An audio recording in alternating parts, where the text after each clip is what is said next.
Saat membicarakan tanah suci, saya yakin akan sedikit sekali yang hatinya tidak bergetar.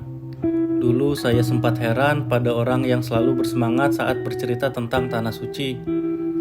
Seakan mereka tak pernah bosan mengulang cerita yang sama, dengan rindu yang sama ingin kembali.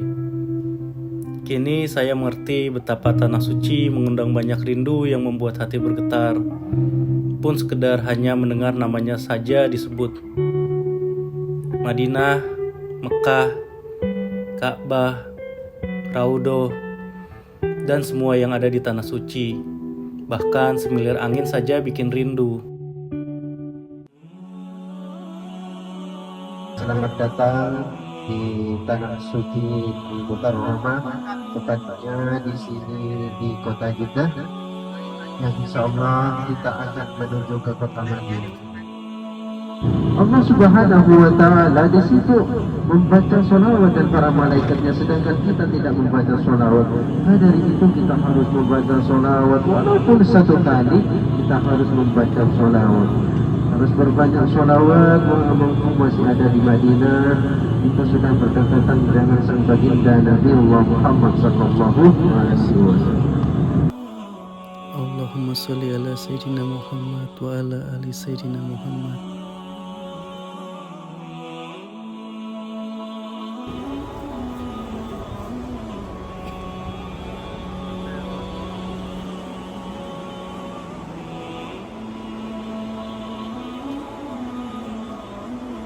Bismillah, Rabu tanggal 30 Oktober 2024, pukul 4 pagi WIB, kami berangkat dari Tangerang menuju Jeddah.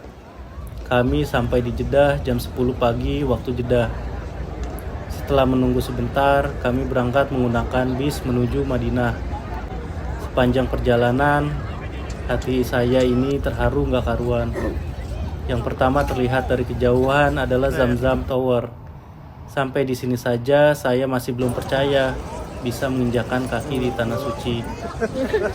Dan kami pun sampai di hotel sore menjelang maghrib. Mata saya berkaca-kaca saat melihat lampu-lampu menara Masjid Nabawi terlihat samar dari kejauhan. Semakin dekat, semakin tidak bisa saya kuasai hati saya. Ya Allah, terima kasih. Akhirnya sampai di Madinah. Alhamdulillah, ucap saya haru.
Dan di Badar, qadarullah Allah memenangkan peperangan tersebut.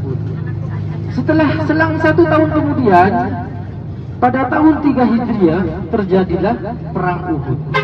Orang kafir Quraisy dipimpin Khalid bin Walid. Dan pada saat itu kaum kafir Quraisy sebanyak 3.000 pasukan, sedangkan orang muslimin sebanyak 1.000 pasukan.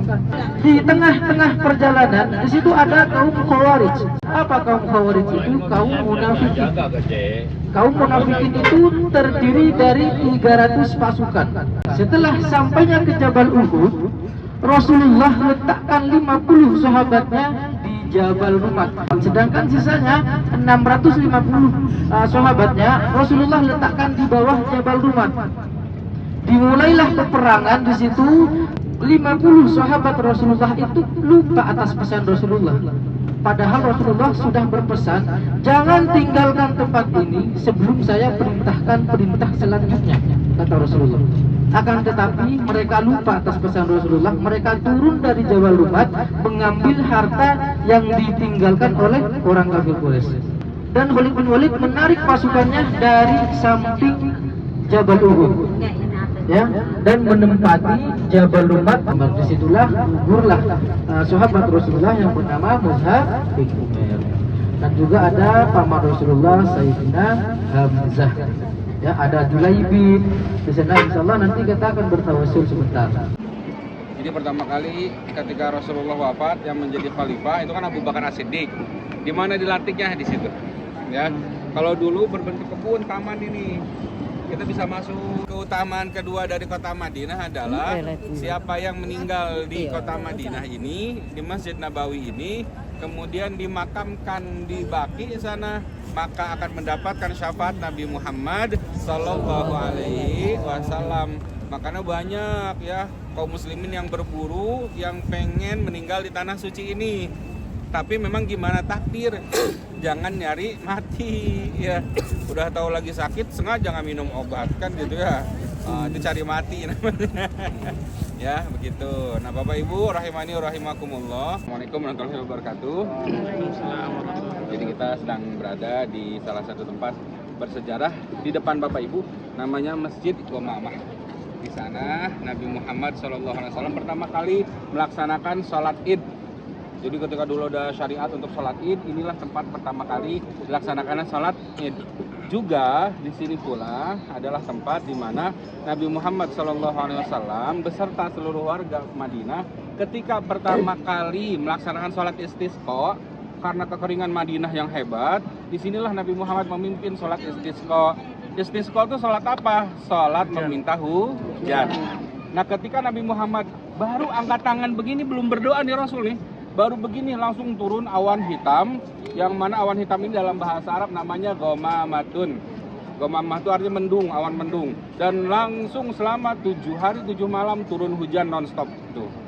Ini belum berdoa Nabi, tapi sudah langsung turun hujan begitu. Nah sampai-sampai akhirnya penduduk Madinah meminta, ya Rasulullah udahan dong hujannya, kelamaan gitu ya, sampai banjir di beberapa tempat. Akhirnya Nabi Muhammad berdoa, selesailah hujannya begitu.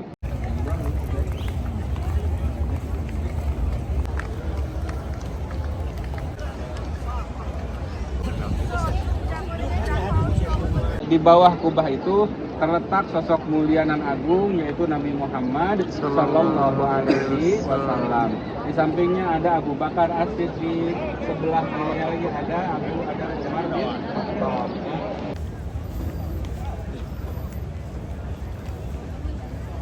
Ketika di Raudhah nanti, karena Raudhah pun salah satu tempat yang makbul doa-doanya, ya semua orang yang berdoa di situ, meminta di situ akan dijabah oleh Allah Subhanahu Wa Taala selama niatnya karena Allah. Ya, niatnya karena Allah. Minta apa saja silahkan. Pas datang nanti ke sana, silakan sholat sunnah 2 rakaat, mau sholat sunnah tahiyatul masjid, mau sholat sunnah taubat, mau sholat sunnah hajat, atau sholat sunnah mutlak juga boleh. Setelah itu berdoa, silakan minta sepuasnya. Kalau nanti ternyata sudah habis waktunya, nggak apa-apa, langsung saja bergerak, begitu ya.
saya Sri.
Saya menatap kubah hijau Masjid Nabawi, rasanya sudah rindu padahal belum berpisah. Saya yang biasanya banyak bicara kehabisan kata-kata. Ya Allah, terima amal ibadah kami selama di Madinah. Perkenankan kami kembali.